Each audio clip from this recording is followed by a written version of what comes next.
ఈ రోజు గోదావరి సీరియల్లో ఎపిసోడ్ విషయానికి వస్తే ఈ రోజు కొంచెం ఎమోషనల్ ఎపిసోడ్. ఒక మనిషిని గుడ్డిగా నమ్మి ఫ్రెండ్ అనుకుంటే ఆ ఫ్రెండ్ మోసం చేస్తే ఉండడానికి ఇల్లు లేక తినడానికి తిండి లేక ఒక కుటుంబం మొత్తం వెళ్ళి రోడ్లో నిల్చుంటుంది. అది లిటరలీ చాలా బాధ కలిగించే విషయమే. అసలు ఆ మానవత్వమే లేని ఆ బ్యాంక్ వాళ్ళ అన్నట్టు అనిపించింది నాకు. ఇంకా ఈ రోజు ఎపిసోడ్ విషయానికి వస్తే అలకనంద జాను అయితే సింహాద్రి వాళ్ళ ఇంటికి అయితే వెళ్తారు కదా. వెళ్ళినప్పుడు సింహాద్రి వైఫ్ ఉంటుంది, రండి కూర్చోండి అంటే లేదు, అంత టైం లేదు, సింహాద్రి అంకులు ఫోన్ చేస్తే లిఫ్ట్ చేయడం లేదు, ఒకవేళ ఇక్కడ ఇంటికి వస్తే మా దగ్గరికి పంపించండి అని చెప్పేసి జాను అలకనంద ఇద్దరు చెప్పడం అయితే జరుగుతుంది. చెప్పేసి వాళ్ళు ఇంకైతే బయలుదేరేస్తా ఉంటారు. బయలుదేరిన తర్వాత ఇక్కడ సూర్య వాళ్ళని చూపిస్తారు. సూర్య వచ్చేసి వాళ్ళ అమ్మ బయటకు తీసుకెళ్తా ఉంటుంది. అప్పుడు సూర్య వాళ్ళ అమ్మని అడుగుతాడు, ఏంటమ్మా నన్ను బొత్తిగా నమ్మడం మానేసావా అంటే, అది చేసుకుంది నువ్వే కదా సూర్య, అంతసేపు ఆ తోకలేని కొద్దితో మాట్లాడుతూ ఉంటావు అనేసరికి, మా జాను మంచిదిమా అని చెప్తే మంచో చెడో అదంతా తెలీదు, నువ్వు మాట్లాడడానికి వీలు లేదు అని చెప్పేసి అనేసరికి, మేమేమి లవ్వర్లం కాదమ్మా, ఎప్పుడు ఫోన్లలో మాట్లాడుకోవడానికి అనే సమయానికి అక్కడ జాను అయితే ఫోన్ చేస్తుంది అనమాట. ఎందుకు సూర్య కోసము మాట్లాడదామన్న విషయం. ఇప్పుడు చూసావా కాల్ వస్తున్నది అంటే, అప్పుడప్పుడు చేస్తుందమ్మా అంటే, ఇప్పుడు ఏం కాల్ లిఫ్ట్ చేయాల్సిన అవసరం లేదు అని చెప్పేసి సూర్య వాళ్ళమ్మ ఫోన్ కట్ చేస్తుంది. అమ్మ ఏం అవసరం ఉండో చేస్తున్నదమ్మా అని చెప్పి కాల్ లిఫ్ట్ చేస్తానంటే, ఏం అవసరం లేదు, ఒకవేళ అవసరం ఉంటే ఏముంటుంది, అక్కడికి వెళ్దాం రా ఇక్కడికి వెళ్దాం రా, ఈ ప్రాబ్లంలో ఉన్నా ఇదే కదా చెప్పేది, నువ్వేం ఫోన్ లిఫ్ట్ చేయాల్సిన అవసరం లేదు అని చెప్పేసి సూర్య వాళ్ళమ్మ ఫోన్ కట్ చేసి అతను తీసుకొని ఎక్కడికో బయలుదేరుతా ఉంటుంది. పాపం వీళ్ళైతే సింహాద్రి అంకులు కనిపిస్తే బాగుందని చెప్పి ఎతుకుతా ఉంటారు. ఎతికి వాళ్ళ ఇంటికి అయితే వెళ్తారు.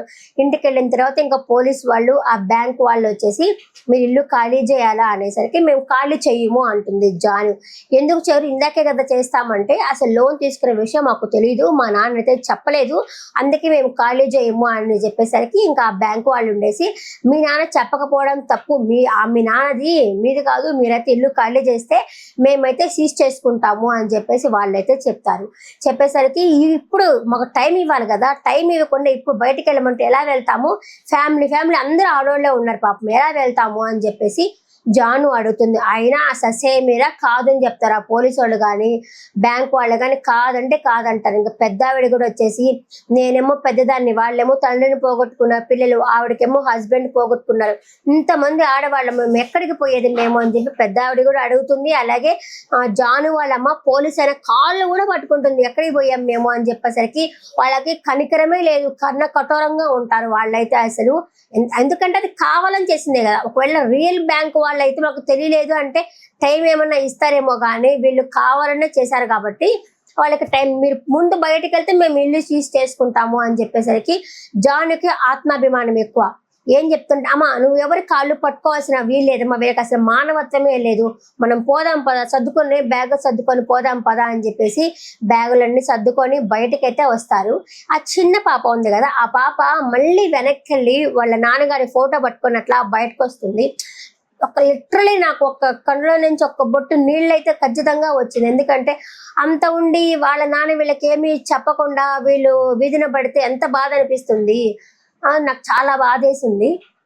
వాళ్ళైతే ఇంకా బయటకైతే వచ్చేస్తుంటారు. ఇంకా దారాలు కొనడానికి పోయి ఉంటాడు కదా వాళ్ళ బావ కూడా వస్తాడు. వచ్చి అమ్మమ్మ అత్తయ్య నందు పిలిస్తే ఎవరూ లేరు, ఇల్లు చూస్తాడు, ఇల్లేమో సీజ్ చేసి ఉన్నది, సరే అని చెప్పి ఇంకా ఆయనేమో ఇసుక్కుంటా అయితే బయలుదేరుతాడు వాళ్ళ కోసం వచ్చి.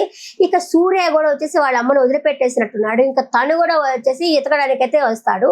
మురళి బైక్కి అడ్డొస్తాడు. ఇంకా మురళి చెప్తాడు, అత్తయ్య వాళ్ళ ఇంటికి సీజ్ చేస్తున్నారు, వాళ్ళు ఎక్కడికి వెళ్ళారో తెలియదు, నేను వాళ్ళని వెతుకుతున్నాను అని చెప్పేసి మురళి కూడా చెప్పడం జరుగుతుంది.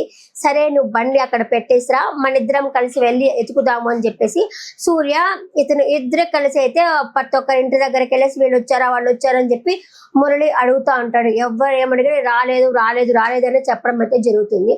వీళ్ళైతే వస్తా ఉంటారు. వర్షం అయితే బాగా పడుతుంది అనమాట. ఇంకా ఆ చెట్టు దగ్గర తలదాచుకుందాం అని చెప్పేసి ఒక చెట్టు దగ్గరికి వచ్చి ఒక పట్టు ఉంటే ఆ పట్ట పట్టుకొని పాపం వర్షం తడుస్తా అక్కడైతే నిల్చొని ఉంటారు.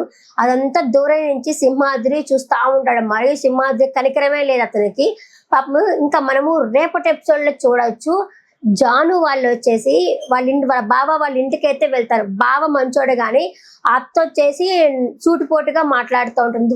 బంధువులు అనేవాళ్ళు మనం బాగా ఉన్నప్పుడు మనతో మాట్లాడకపోయినా పర్వాలేదు, కానీ మన కష్టంలో ఉన్నప్పుడు మనం ఆదుకునే వాళ్ళే నిజమైన బంధువులు. అంటే అది బంధువులు కానీ ఫ్రెండ్స్ కానీ ఎవరైనా కావచ్చు. మన కష్టంలో ఉంటే మేము ఉన్నాము అని చెప్పే వాళ్ళే నిజమైన వాళ్ళు, నాకు తెలిసి, నా ఒపీనియన్. ఇది రేపటి ఎపిసోడ్ లో జరుగుతుంది. నెక్స్ట్ ఎపిసోడ్ లో మళ్ళీ కలుస్తాను. టాటా, బై బై, నమస్తే.